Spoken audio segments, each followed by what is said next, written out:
అనకాపల్లి జిల్లా రాజయ్యపేట గ్రామస్తుల దీక్ష ఇంకా కొనసాగుతూనే ఉంది. నకలపల్లి బల్క్ డ్రగ్ పార్క్ వ్యతిరేకంగా ఆందోళన చేపట్టారు. వాళ్ళంతా కూడా కలెక్టర్ విజయకృష్ణన్ నిర్వహించిన గ్రామ సభ ఏం తేల్చకుండానే ముగిసిపోయింది. మత్స్యకారుల సూచనలను ఉన్నత అధికారుల దృష్టికి తీసుకువెళ్తారని కలెక్టర్ ఇప్పటికే హామీ ఇచ్చారు.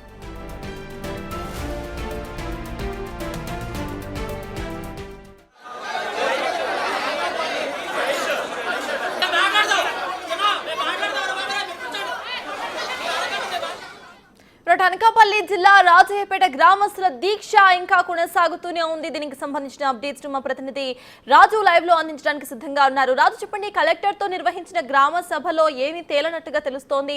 అసలు అక్కడ అప్డేట్స్ ఏంటి? ఇంకా ఎన్ని రోజులు వీళ్ళు ఇట్లాగా కూర్చొని ఉండాలి, నిరసన వ్యక్తం చేయాలి అంటారు? అక్కడ వాళ్ళు ఏమంటున్నారు? అప్డేట్స్ ఏంటి? అంటే ఇప్పటికే 41 రోజుల నుంచి కూడా రాజయ్యపేటకు సంబంధించినటువంటి మత్స్యకారులు తమ ఆందోళన కొనసాగిస్తూ ఉన్నారు. అయితే గత వారం రోజుల క్రితం నుంచి కూడా జిల్లా కలెక్టర్ గ్రామానికి వస్తానని చెప్పడం, గ్రామస్తులతో మాట్లాడతా అని చెప్పినటువంటి పరిస్థితి అయితే ఉంది. కానీ ఇప్పటి వరకు రాలేదు, వ్యక్తిగత కారణాల వరకు మానేశారని చెప్పినటువంటి పరిస్థితి అయితే ఉంది. కానీ ఈ రోజు మొత్తం రాజయ్యపేట గ్రామానికి సంబంధించినటువంటి మత్స్యకారులందరితో గ్రామ సభ నిర్వహించారు. కలెక్టర్తో పాటుగా అటు వైద్య ఆరోగ్య శాఖ, పొల్యూషన్ కంట్రోల్ బోర్డు, పరిశ్రమల శాఖ, ఇతర శాఖలకు సంబంధించినటువంటి అధికారులందరినీ తీసుకొచ్చి మత్స్యకారులతో దీన్ని అంటే దీనివల్ల ఎలాంటి ప్రమాదం లేదు అని చెప్పే ప్రయత్నం అయితే చేశారు. కానీ ఎలాంటి చర్చలు కూడా సంతృప్తికరంగా లేకుండా అసంతృప్తిగా ముగిసిపోయినటువంటి పరిస్థితి ఉంది. మనతో పాటు రాజయ్యపేట గ్రామానికి సంబంధించినటువంటి యువకులంతా కూడా ఉన్నారు. వీళ్లే ఇప్పుడు కలెక్టర్తో కూడా మాట్లాడినటువంటిది అయితే ఉంది. యువకులు అడిగినటువంటి ఒక్కొక్క ప్రశ్నకు కూడా కలెక్టర్ దగ్గర సమాధానం లేకపోవడంతో అసంతృప్తిగా ముగిసిపోవడం, కలెక్టర్ ఎక్కడి నుంచి వెళ్ళిపోయినటువంటి పరిస్థితి అయితే ఉంది. అసలు కలెక్టర్ మీకు ఏం చెప్పారు? మీరు కలెక్టర్కి ఏం చెప్పారు? అసలు ఇది ఆగుతుందని చెప్పారా, లేకపోతే ఉన్నతాధికారులు తెలియజేస్తామని చెప్పారా? కలెక్టర్ గారు వచ్చి స్టార్టింగ్ మాది మధురై అండి, నాకు తెలుగు తక్కువ అండి అని చెప్పారండి. ఆ తర్వాత మేము కొద్దిగా రిలీజ్ ఎవరో చనిపోతే మనం కొద్దిగా 2 నిమిషాలు మౌనం పాటించాం. మౌనం పాటించిన తర్వాత మా ఆవేదనల్లో, మా బాధలలో మనం చెప్పుకొచ్చిన తర్వాత మేడం ఏం చెప్పాలంటే, బాబు ఇవన్నీ మీరు చెప్పారు కదా, మీ కష్టాలు గవర్నమెంట్ నేను ప్రభుత్వానికి చెప్తాను, మరి అప్పటి వరకు మీరు ఓపి పెట్టి ఉండండి అని చెప్పలేదండి. చెప్పకుండా దాని ఇష్టం వచ్చినట్టు అంది. వాటర్ ప్లాంట్ అన్నది, పార్క్ అన్నది, ఇది లవర్స్ పార్క్ అండి. ఇది వచ్చేది లవర్స్ పార్క్ కాదు కదా, కెమికల్ కంపెనీ అండి. అది కెమికల్ కంపెనీలోని మీరు మత్స్యకారులందరూ కెమికల్ కంపెనీలో పడిపోండి. కెమికల్ కంపెనీ పడిపోయిన తర్వాత నేను వచ్చి కలెక్టర్గా నేను వస్తాను. కలెక్టర్గా నేను వచ్చిన తర్వాత మీకు తలకు 1,00,000 పిచ్చో గెతో ఒడేవో రూపాయి 2 రూపాయలు ఇస్తాను అని చెప్పినట్టు మాట్లాడిందండి. మేము చెప్పిన హవాదం, మా బాధ, మా కష్టం ఏమీ చెప్పలేదండి. ఇంతకుముందు 15 రోజులను సీఎం రమేష్ గారు, హోమ్ మినిస్టర్ గారు, ఇంకా మన సీఎం గారు పవన్ కళ్యాణ్ గారితో మట్లాడిపోయి మత్స్యకారులు వెళ్ళమ్మా, ఎర్రపప్పల మత్స్యకారులు, తింగరోలు, ఈ తింగరోలతో చెప్పి వచ్చి నోటుకొచ్చిన సొల్లని చెప్పేసిన తర్వాత చెన్నగట్ట బండెక్క కారెక్కి వచ్చాయమ్మా అని చెప్పారండి.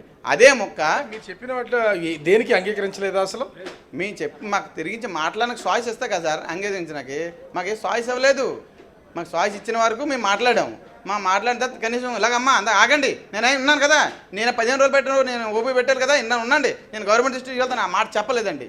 చెప్పకంటే తను ఇష్టం వచ్చినట్టు తను చేస్తాను. అసలు ఏం మాట్లాడినటువంటి పొజిషన్ అయితే ఉంది? కలెక్టర్కి మీరు చాలా సమస్యలు చెప్పినట్టున్నారు, కానీ ఇక్కడ కేవలం డ్రైనేజీలు, రోడ్లు మాత్రమే నిర్మిస్తున్నాం, ఆఫీసులు మాత్రమే నిర్మిస్తున్నాం, ఇంకేమి నిర్మాణాలు చేపట్టలేదని చెప్తున్నారు. మరి కనిపిస్తున్నవన్నీ ఏంటి? అసలు ఏ నిర్మాణాలు ఇవి?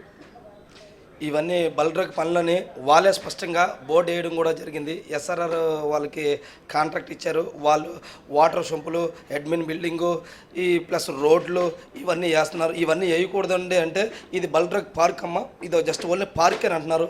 పార్క్ అనేప్పుడు పార్క్ అని పేరు పెట్టవచ్చు కదా మేడం, బల్డ్రగ్ అని ఎందుకు పెట్టారంటే ఇది సెంట్రల్ గవర్నమెంట్ నుంచి వచ్చిందమ్మా అన్నట్లు మాట్లాడుతున్నారు తప్ప మేడం గారు స్పష్టమైన హామీ ఏమీ ఇవ్వలేదు. అదేవిధంగా చూస్తే మేడం గారు మాట తెప్పారు. ఇంతకుముందు మేము ఐబే నిర్బంధం చేసినప్పుడు మేడం గారు ఏమన్నారు, ఆ రోజు మేడం గారు వచ్చినట్టు మేడం గారు గౌరవించాం. మా ఇంటి ఆడబోడ్స్ వచ్చినట్లు ఒక జిల్లా మెజిస్ట్రేట్లా చూడలేదు అక్కడ మేము. మా ఇంటి ఆడబోడ్స్గా చూసి మేడం గారు చెప్పినట్టునే మేడం గారు సెక్షన్ 30 ఎత్తివేయాలి, మా మీద అక్రమంగా వేసిన కేసులన్నీ రద్దు చేయాలి, అదేవిధంగా మాకి మద్దతు ఇవ్వడానికి ఎవరైనా వస్తే మాత్రం వాళ్ళని రావడానికి చూడాలి మేడం గారు అని చెప్పాం. దీంతోపాటు బల్డ్రగ్ కంపెనీని రద్దు చేయాలి మేడం అని చెప్తే మేడం గారు ఏం చెప్పారంటే నేను ఇప్పుడు చెప్పేది కాదు ఇది, నేను అధికారుల దృష్టికి తీసుకెళ్తాను అని చెప్పడం జరిగింది. కానీ అధికారుల దృష్టికి తీసుకెళ్ళి ఈ రోజుకి 15 రోజులు అవుతుంది. కానీ మేడం గారు ఒకటే చెప్తుంది, నా చేతిలో ఏమీ లేదమ్మా అని చెప్తే ఎలాగండి? ఒక జిల్లా మెజిస్ట్రేట్ అయి ఉండే నా చేతిలో ఏమీ లేదు, నేను ప్రభుత్వం దృష్టికి తీసుకెళ్తానంటే మీరు చెప్పిన ప్రతి మాట కూడా ఏ మాట కూడా ఆమె ఆన్సర్ చేయకుండా వెళ్ళిపోయారు. ఇదైతే చాలా దౌర్భాగ్యం. మేము ఏమి చెప్పి నా చేతిలో ఏమీ లేదంటే మరి మీకు ఏం చెప్పడానికి వచ్చారు? మీరు చెప్పింది వినడానికి వచ్చారా, లేకపోతే దాని ఉన్నతాధికారుల దృష్టికి తీసుకెళ్ళడానికి వచ్చారా? అసలు ఏం చెప్పారు? అర్థం కాని పరిస్థితి అండి. మేము రోడ్ని క్రాస్ చేసినప్పుడు ఆమె ఏమన్నారంటే ఖచ్చితంగా మీ దగ్గరికి వస్తాము, మీరు వెళ్ళండి, మీ దగ్గరికి వచ్చి 3 రోజుల్లో వస్తాము, వచ్చి మీకు ఏదైతే ఉందో మా డిమాండ్లు అడిగాం. 3 డిమాండ్లు చెప్పాం వాళ్ళకి. ఏంటంటే ఫస్ట్ బల్క్ డ్రగ్ ఆఫ్ చేయాలి, 2 ఏమండి కేసులు ఎత్తివేయాలి, తర్వాత కేసులు కొట్టివేయాలి, తర్వాత పోలీసుని మా మీద దౌర్జన్యం చేసిన పోలీసుల మీద యాక్షన్ తీసుకోవాలని 3 పాయింట్లు చెప్పాం. ఖచ్చితంగా మీ దగ్గరికి 3 డేస్లో వచ్చి నేను వచ్చి మీరు చెప్పినట్టుగా మీకు న్యాయం చేస్తామండి అని చెప్పేసి అన్నారు. 3 డేస్లో రాలేకపోయారు, అన్ని కారణాల వల్ల ఇప్పుడు వచ్చారు. మేము చాలా ఆశించాం. ఆమె ఒక పార్టీకి కానీ మతానికి కానీ సంబంధించిన వ్యక్తి కాదు, రాజ్యాంగానికి సంబంధించిన వ్యక్తి.